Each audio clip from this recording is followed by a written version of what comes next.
In the quiet suburban neighborhood of Maplewood, Karen was known as the self-appointed guardian of community standards. With her perfectly manicured lawn and a clipboard always in hand, she felt it was her duty to ensure that everyone adhered to her vision of a peaceful, orderly environment. Karen believed homes should be sanctuaries, not workplaces. To her, the rise of remote work was an invasion, turning cozy houses into chaotic businesses. Every morning, she would sip her coffee on her porch, surveying the street for any signs of improper activity. When she spotted the single mom down the block with her 3 energetic kids playing in the yard during the day, Karen's mind raced. Running a daycare, she thought indignantly. What kind of neighborhood is this becoming? It fueled her growing disdain for these so-called home-based operations. Determined to take action, Karen marched into the next homeowners association, HOA, meeting with her grievances prepared.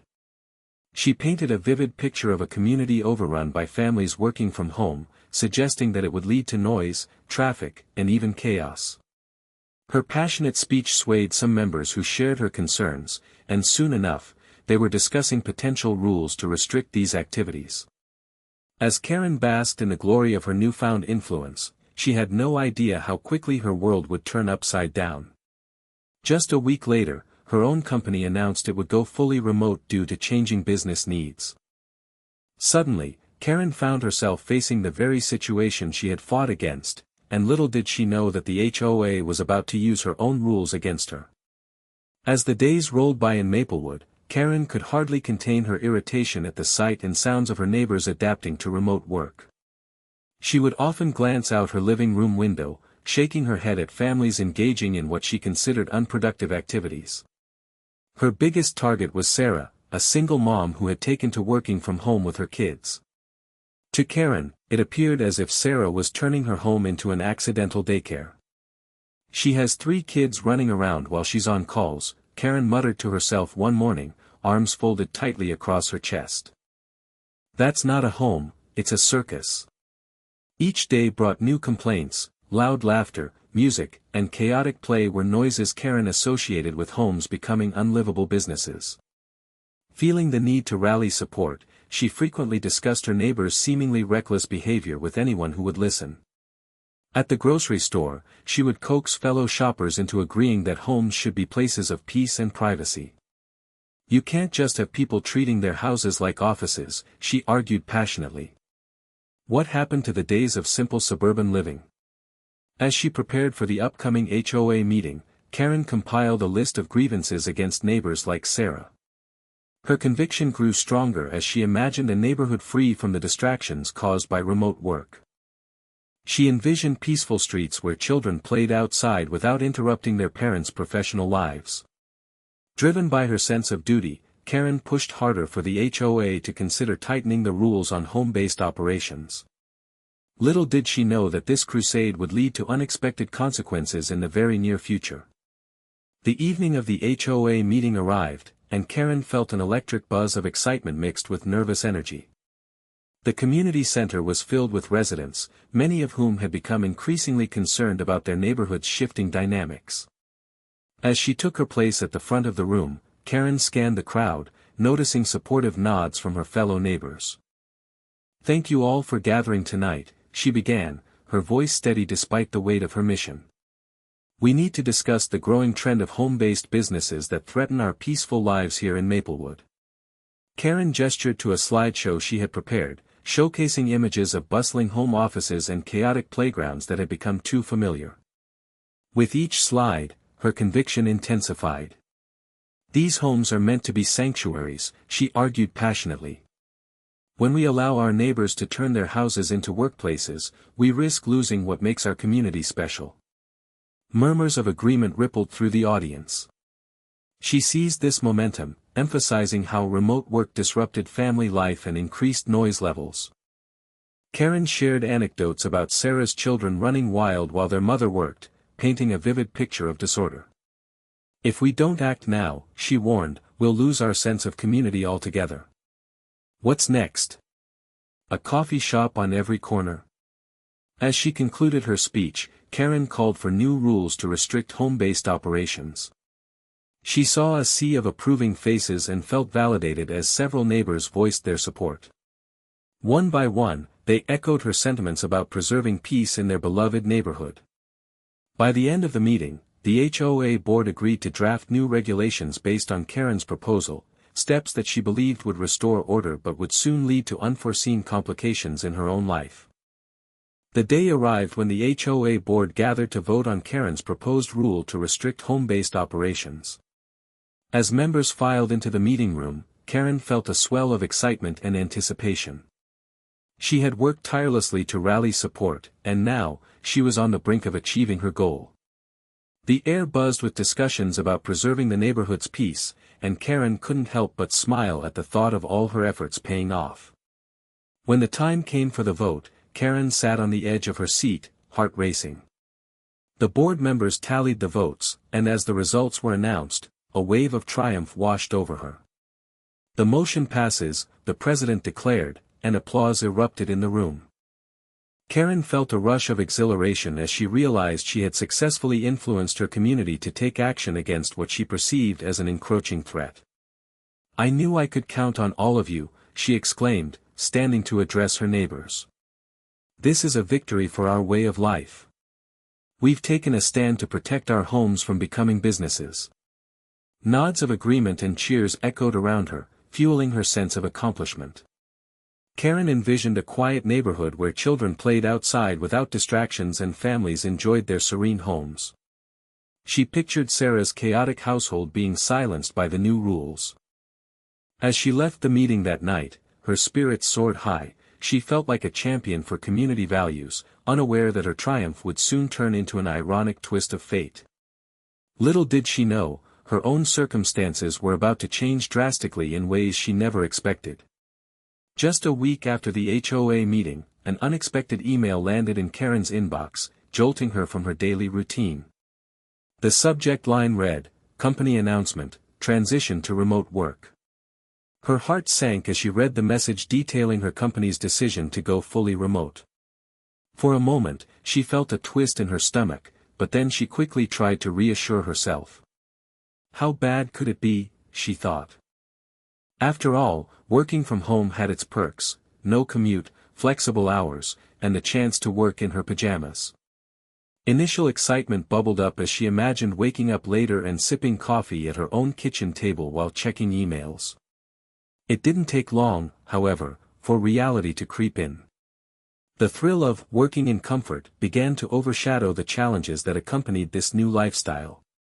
She pictured herself alone at her dining room table, staring at a computer screen for hours on end with no coworkers to share brainstorming sessions or laughter. As the week progressed, Karen tried to set up a comfortable workspace at home. However, distractions soon piled up: dishes that needed washing, laundry that was begging for attention, and the persistent chatter of neighbors outside. With each passing day, working from home began to feel more isolating than convenient. The irony of her situation gnawed at her as she recalled her previous complaints about neighbors like Sarah. As she navigated this new normal, she couldn't help but feel a twinge of guilt for how she had judged others for their own choices. Little did she know that her next challenge loomed closer: the HOA's newfound restriction would soon complicate her already difficult transition.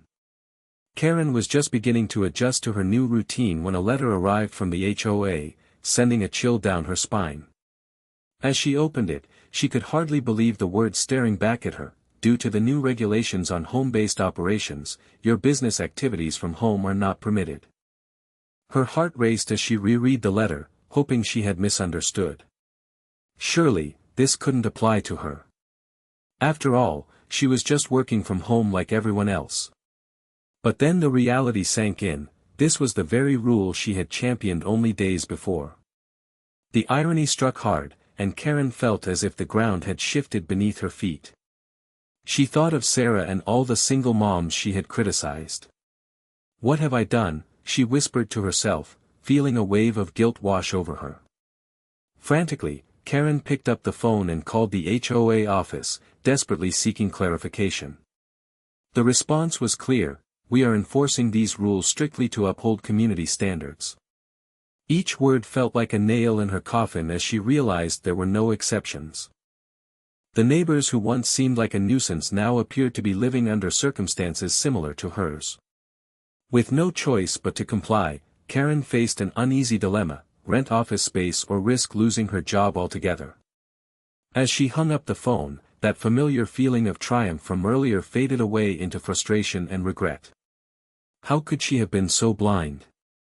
With every tick of the clock, it became increasingly clear that her actions had come full circle in a way she never anticipated.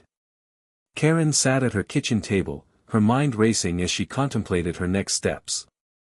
The letter from the HOA felt like an anchor weighing her down, and she couldn't shake the sense of betrayal that flooded over her. She had fought so hard for restrictions that now trapped her in an impossible situation. Renting office space was not only expensive but also a major shift from the work-life balance she had envisioned when transitioning to remote work. With anxiety gnawing at her, Karen called around to get quotes for office rentals. Each number she heard felt like a slap in the face, reminding her of the freedom and flexibility she had once enjoyed. "This is absurd," she exclaimed to herself, recalling how she had championed the cause against home-based businesses just weeks before. The irony of it all sunk in deeper with each passing moment. While scrolling through listings, memories of Sarah and other neighbors flooded her mind, families simply trying to make things work under the same pressures Karen was now facing. How could I have been so blind, she thought bitterly. The very rule she had pushed for now felt like a prison built from her own convictions. As she paced around her house, frustration bubbled over. She picked up a framed picture of her family and wrestled with feelings of guilt. How had this happened? The thought of potentially losing her job because of the rules she'd supported made her stomach turn. In a cruel twist of fate, Karen realized that while she sought to protect the community's values, she unwittingly dismantled her own livelihood, a realization that brought both anger and regret crashing down upon her. Sitting on her porch one crisp evening, Karen watched the sunset paint the sky in hues of orange and pink, a shift taking place within her. The irony of her situation weighed heavily on her heart, but it also sparked a moment of reflection. She thought about Sarah, who she had once viewed as disruptive for simply trying to balance work and motherhood. Karen realized that she had been quick to judge others without considering their circumstances. She felt a pang of guilt for the harsh judgments she had passed. As her gaze fell upon the neighborhood, bustling with families and laughter, she understood that flexibility in how people worked was essential in today's world. This wasn't just about her anymore, it was about finding common ground in an ever-evolving landscape of living and working. Karen thought back to her motivations. She genuinely believed she was promoting community values. Yet now, those same values felt restrictive through the lens of her painful experience. Perhaps there was a way to advocate for balance rather than rigidity. Could community standards be redefined to accommodate diverse lifestyles? As these thoughts swirled in her mind, Karen resolved to approach her neighbors differently, willing to listen and learn from their experiences. Determined to amend the harm she had caused, she considered reaching out to Sarah and others who worked from home. Maybe they could share ideas that allowed everyone to thrive together. In this moment of clarity, Karen understood that real strength lay not in controlling her environment but in embracing the variety of paths people took in their own lives, a strong lesson that would guide her moving forward. With newfound determination, Karen considered her options. The following days were filled with conversations, not only with her family but also with Sarah and other neighbors she had once viewed with suspicion. As they shared their stories, Karen felt a warm sense of community beginning to replace her earlier fears. It was clear that each person had unique challenges while trying to balance work and life in this evolving world. One afternoon, she sat down with Sarah over coffee in her kitchen. "I never understood how hard it is to juggle everything," Karen confessed. The two women discussed their hopes for a neighborhood that embraced flexibility rather than enforced strict rules. Inspired by their dialogue, Karen began drafting a proposal that would suggest alternative solutions for remote work, ideas that allowed families to thrive without compromising the neighborhood's integrity. As she explored office rental options, Karen discovered some local co-working spaces that offered vibrant atmospheres where people could collaborate yet retain the comfort of home when needed. She felt drawn to these spaces, seeing them as opportunities for connection rather than confinement. In the end, Karen didn't rush to make any decisions. Instead, she opted for an open-minded approach, seeking to redefine community standards through discussions and shared experiences.